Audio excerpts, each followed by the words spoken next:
I don't really have a point in this video other than to kind of just talk about them. I like them. If you don't know what they are, maybe we'll start there with an introduction. So, I guess this is the most original Tomahawks. So, a Tomahawks is a hatchet, a heavy hatchet that was made by the most common iteration, True Temper. That was a combination of hammer. It had the claws on it for pulling nails or whatever, and the majority of them I believe had hardened poles also, which is interesting because not too many axes that have full poles like this, aside from the national pattern and rafting patterns, had hardened poles. So that's what originally drew me to this pattern. Is I just thought it was neat. They've got the hammer claws on it for pulling nails, like I said, and it's just a heavier hatchet. It's somewhere in between a hatchet and a boy's axe, probably closer to like a house axe size. So it's a pretty capable cutting tool, especially when you put it on a longer handle. You can really get some good leverage with it, and it makes a nice small forest axe type equivalent if you're thinking like Ransford's Brooks terminologies. They came on, at least the True Temper ones, came on kind of an interesting handle too. This is an original handle. You can see down by the palm swell, it's rounded, but the closer you get up to the head, it's octagonal, which gives it a really cool feel. It's something that I want to try to replicate on a handle sometime when I'm carving it, because I think it's kind of neat. It's a cool concept. It's octagonal to about here, and then it kind of blends into a rounded profile, which I think is really cool. But you can see I've got a number of Tommy axes here. So I believe the original maker of this pattern, they didn't call it Tommy axe, but they called it an all-purpose axe, was actually Belknap Bluegrass. So you can see this is one of their versions of it. Usually when you come across these, you find chipped or lost claws on them. I believe that is due to usually these poles being hardened, and people are hammering on stuff with them, and they usually overstrike because that's hardened. This whole face is hardened. These teeth chip off, or claws chip off. So one of the things that I've kind of done to some of those ones that have those kind of damaged claws, like is a perfect candidate. Probably do a similar thing with this one sometime.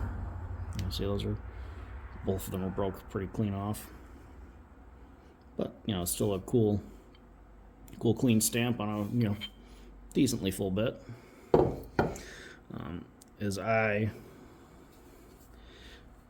knowing this is kind of a hardened pull, I kind of turn it into like a little bit of a national hybrid. So I declaw it, and then I've kind of chamfered the corners on them, chamfered where it meets the pole, to kind of give it that national pattern or rafting pattern look. Because on almost all the patterns that have those hardened poles, you see these chamfers on them, which I like the look of, so kind of replicated it. This particular axe or hatchet here is the first handle that I ever carved too, which is kind of neat. It's a hunk of black locust I got from my parents' property.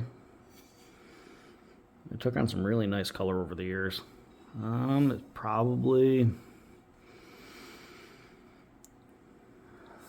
7 or 8 years old now that I carved this, maybe a little longer.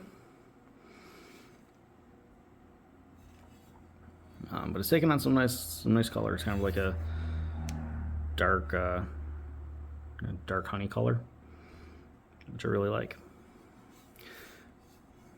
And with this heavy of a hatchet head being on a longer handle, you really can get some good chopping power done with it. I like it. I'm a fan.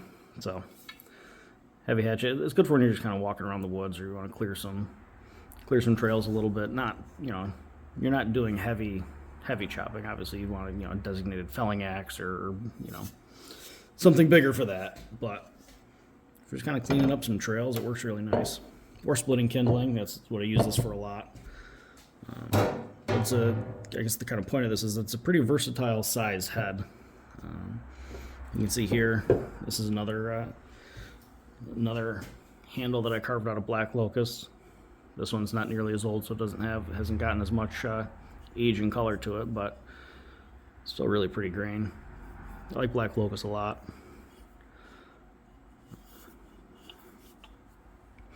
I made this one as kind of like a little kindling hatchet. I think it looks really cool. Using it, I don't know, it doesn't work as great as I thought it would, but it's kind of cool to have in the collection. I should sharpen it up at some point, but I think it'd work better as honestly like a kitchen axe. But there's that.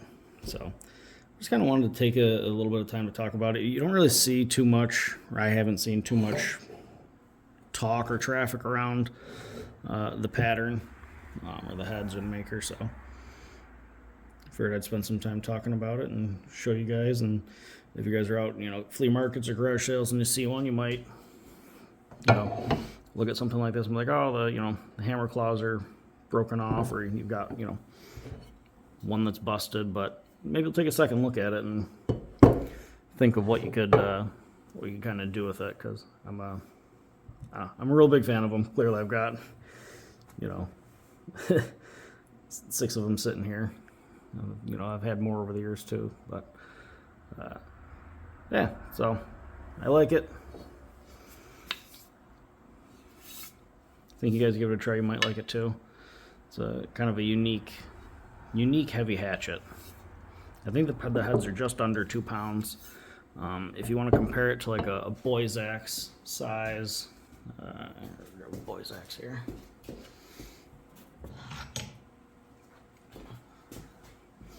So this one here,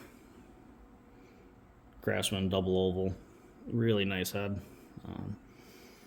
This is kind of on like a house axe size handle when I got it. You can see, I'm trying to cut myself here as they're both sharp. You can see, really similar in size. This one's just a tad bit lighter, but not by much. Cutting edge is about the same. Your pull is obviously a little bit smaller because you lost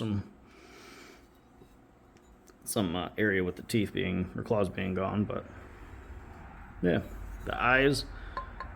The eye is slightly smaller. I'd say it's a large hatchet size eye, which makes sense for what it is. It's not as big as a boy's axe, so, or boy's axe size eye.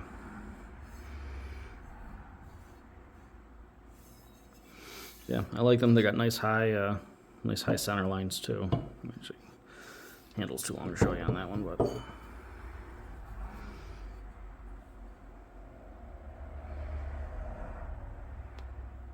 we go. You can see it's got a nice high center line there. They really make nice little choppers. So yeah, if you guys have Tommy axes and you love them also, you know, let me know. Comment down below and tell me about them. Pick them up, give them a chance. I think they're pretty neat. So that's about all I had to say. Just rambling about axes. Chances are, if you watch this channel, you probably like rambling about them too. So hopefully you enjoyed the little tidbit, and go do something fun in the garage.